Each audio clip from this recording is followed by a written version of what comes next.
Hello and welcome in Amit Sharma, CBSE. In this session, we are going to talk about second poem of class 10th, Fire and Ice. The first one was that Dust of Snow that has been already explained. और इन दोनों कविताओं को लिखा है Robert Frost ने, right? So if you are new on my channel, please subscribe this, press the bell icon so that you can always get notified whenever I upload my new video. And like and share this video to all your mates, alright? So I am going to recite lines of this poem और कविता की line पढ़ने के बाद मैं उसको explain करूँगा और कविता ख़त्म होने के बाद हम जानेंगे कि पोएटिक डिवाइस क्या है और राइमिंग स्कीम क्या है, राइट? तो बेसिकली हमें ये जानना है कि व्हाट डज फायर सिंबलाइज या what does fire signify and what does ice signify. बस इन्हीं दोनों पे कहानी है कि फायर क्या है, आइस क्या है, क्योंकि पोएट इसमें कहेंगे कि लोग कहते हैं कि दुनिया का अंत फायर से होगा और नहीं तो आइस से होगा। अब ये फायर और आइस है क्या? Let's see. Fire and ice. Some say the world will end in fire, some say in ice.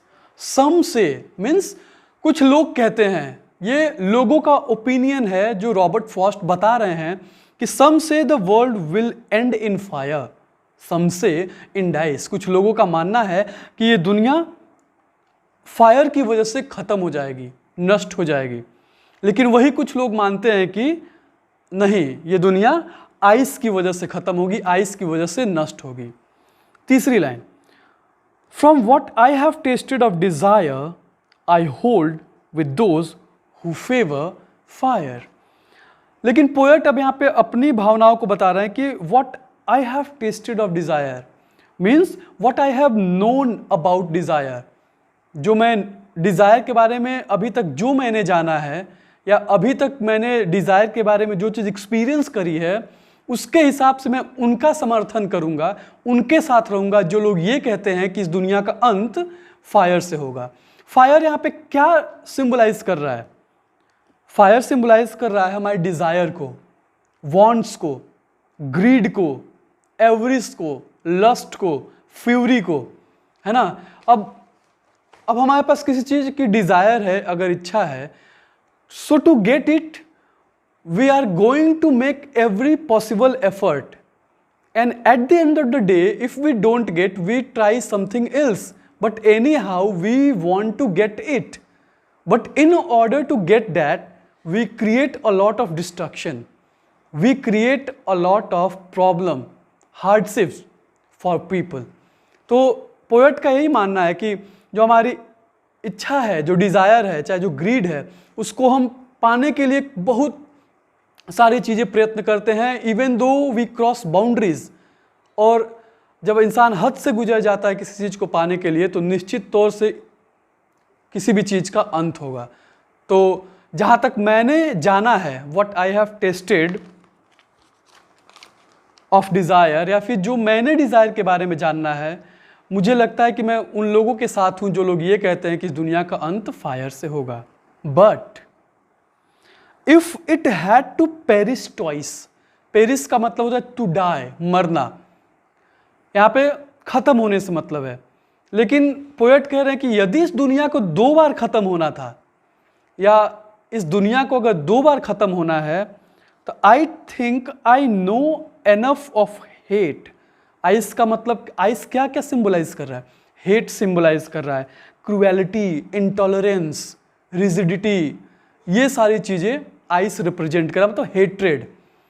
तो ये कह रहे हैं कि अगर इस दुनिया को 2 बार ख़त्म होना है, तो मुझे लगता है I know enough of hate, मैं हेट के बारे में भी अच्छा खासा जानता हूँ। To say that for destruction ice is also great and would suffice. Suffice मतलब होता है to be sufficient, काफ़ी होना, पर्याप्त होना या ज़्यादा मात्रा में होना। तो ये कह रहे हैं कि अगर इस दुनिया को 2 बार ख़त्म होना था, तो मुझे लगता है कि मैं हेट के बारे में भी बहुत ज़्यादा जानता हूँ, और डिस्ट्रक्शन के लिए, विनाश के लिए, किसी चीज़ के अंत के लिए आइस भी ग्रेट है और सफिशिएंट मात्रा में सही है। तो या तो दुनिया का अंत फायर से होगा और नहीं तो आइस से होगा। Yes, we often, you know what, we fight a lot, we feel envy with each other. One cannot see anyone else in progress level. Where does humanity lie? Only in poems, books, and fictions. We talk a lot about humanity, but who prevails it? Everywhere we can see either fire or ice. Where is humanity? So all we need to do is we have to control our desire, our wishes, our greed, and we have to eradicate hatred feelings, intolerance kind of feeling, and prevail humanity so that this world will last longer and we can survive for a long while on this earth. तो ये तो कविता का explanation था. एक short summarise में मैं बता दूं कि पोएट कह रहे हैं कि कुछ लोग कहते हैं कि दुनिया का अंत फायर से होगा और कुछ लोग कहते हैं कि दुनिया का अंत आइस से होगा. लेकिन जहाँ तक मैंने डिज़ायर को एक्सपीरियंस किया है, मैं उनके साथ फेवर में रहूँगा जो लोग कहते हैं कि इस दुनिया का अंत फायर से होगा, क्योंकि हमारी डिज़ायर, हमारी इच्छा हमें कुछ भी करवाने के लिए प्रेरित कर देती है. लेकिन अगर इस दुनिया को 2 बार मरना हो, 2 बार ख़त्म होना हो, तो मैं जानता हूँ अच्छा खासा आइस के भी बारे में, हेट के बारे में, और मुझे लगता है कि डिस्ट्रक्शन के लिए हेट एनफ है, ग्रेट है इस दुनिया को ख़त्म करने के लिए. तो ये था पोयम. अब थोड़ा सा हम जान लेते हैं poetic device, figure of speech क्या है. तो इनिशियल लाइन आप देखो सम से, और दूसरी लाइन में भी सम से. तो कोई भी जो इनिशियल सेंटेंस होता है वो कंसेक्यूटिव लाइंस में रिपीट होता है, वहाँ पे उसको एनाफोरा बोलते हैं. तो फिगर ऑफ स्पीच है एनाफोरा. और थर्ड लाइन में आप देखो तो एसोनेंस भी है. मैंने डस्ट ऑफ फायर में बताया था, एसोनेंस में वॉवेल्स रिपीट करते हैं. और इस थर्ड लाइन में, फोर्थ लाइन में आप देखो आई ओ ओ. आई और ओ का प्रोमिनेंट है, तो यहाँ पे वो हो गया है एसोनेंस, राइट. सिक्स्थ लाइन में भी आप देखो आई, देन आई ओ. तो आई और ओ का इसमें भी प्रोमिनेंट है, तो यहाँ पे भी एसोनेंस है. और लास्ट 3 लाइन्स देखो आप, लास्ट 3 लाइन्स में है इंजैबमेंट. डस्ट ऑफ स्नो में भी मैंने बताया था इंजैबमेंट मतलब जो पोयम की लाइन बिना पंक्चुएशन के नेक्स्ट लाइन में कंटिन्यू हो जाए. तो जो लास्ट 3 लाइन्स है वो डिस्ट्रक्शन आइस के बाद is also great and would suffice last में खत्म हुआ है. तो यहाँ पे क्या है? इंजैबमेंट है.